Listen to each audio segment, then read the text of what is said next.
Modulo Torsion is the name of my electronic dance music project.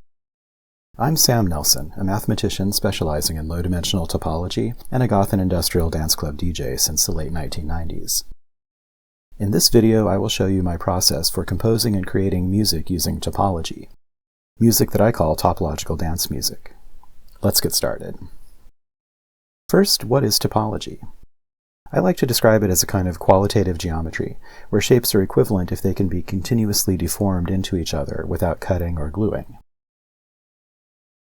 For example, a ball and a cube are topologically equivalent since we can inflate and smooth out the corners of a cube to make a ball. But a donut or torus is topologically different from a ball since we have to cut a hole from a ball to make a torus.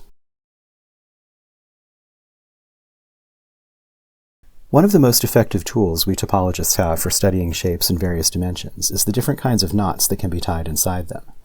The study of knots has a wealth of applications in other fields, from polymer chemistry, DNA replication and protein synthesis, to entanglement of particles and quantum computation.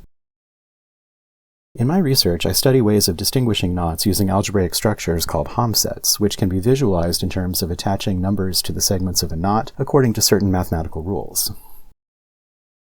As a DJ, I spin a lot of tracks that involve looped sequences of notes. The homset elements from a knot give us looped sequences of numbers, so I wondered what they would sound like played as musical notes. This was the beginning of Modulo Torsion.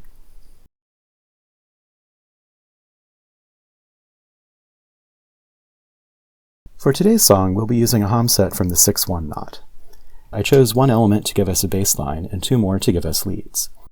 My instruments for today's jam are the Roland TR6S drum machine, the Teenage Engineering Pocket Operator Modular 400 on drone duty, the Create Audio East Beast Semi-Modular on bass, the Create Audio West Pest Semi-Modular on lead number 1, and the Dreadbox Erebus Semi-Modular on lead number 2. I will be controlling these loops with Roland ZenBeats, my favorite DAW or digital audio workstation.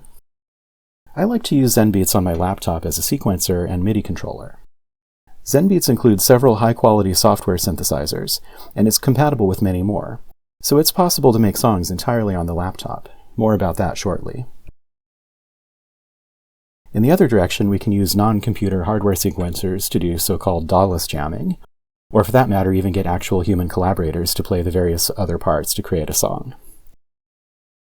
In ZenBeats, I like this loop builder mode, where I can sequence loops in these little boxes. Each of these rows can control a different instrument via MIDI. These can be internal digital software synths or external analog or digital hardware synths. For my studio tracks, I use a mixture of software synths, which are great for fine-tuning to match the sound of homset loops, together with recordings of my hardware synths and other elements such as electric guitar, sometimes vocals, and old movie samples. Filling out these columns, choosing how many times to loop each column, and so on, we can compose, arrange, and mix down tracks to create stems for later mixing and mastering into complete songs. We can also apply effects like compression, EQ, distortion, etc. For today's song, though, I'm jamming using hardware instruments. Let's sequence the Erebus lead from this homset element. Notice that we have several choices to make here. First, we need a musical scale. I like C minor, which consists of the 7 notes C, D, D sharp, F, G, G sharp, and A sharp. Next, we need to choose a starting point and a direction for going around the knot. Also, we need to decide which octave to put our notes in. Finally, we need to decide the note length for each note. I like to use doubled quarter notes, so we get a sequence like this. Now, a measure or bar is 16 quarter notes, assuming we're composing in 4/4 time as in most rock music. And with our doubled quarter notes, we have 24. So I like to divide the overall sequence into 2 or more segments of these, let's say the first and last 16. I find it's good to have some overlap to create a sense of continuity and movement. After similarly sequencing the bass line and the other lead, let's add a drum loop. I like to make my drum loops 2 measures long. My drum loops do not come from homsets, but are made up on the spot according to what sounds good to me at the time.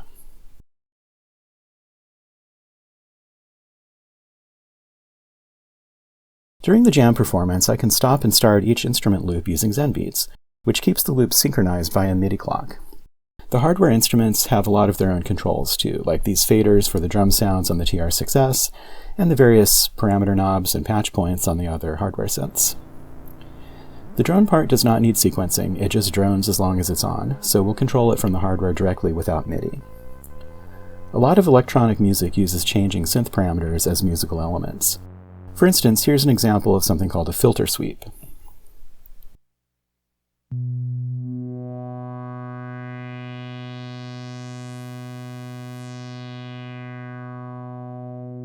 To create the song, I'll start and stop these various loops and make changes to the parameters as the sequences loop.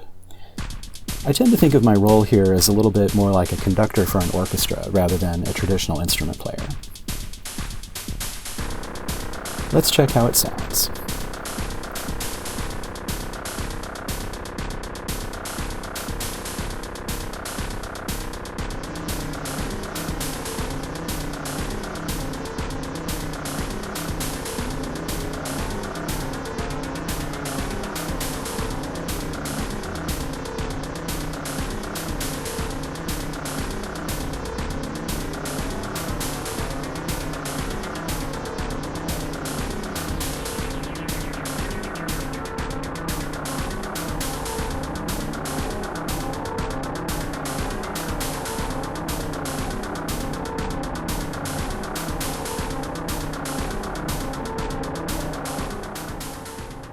The outputs of the synths are routed into a mixer, and the output from the mixer is routed to my tablet, which is also recording video.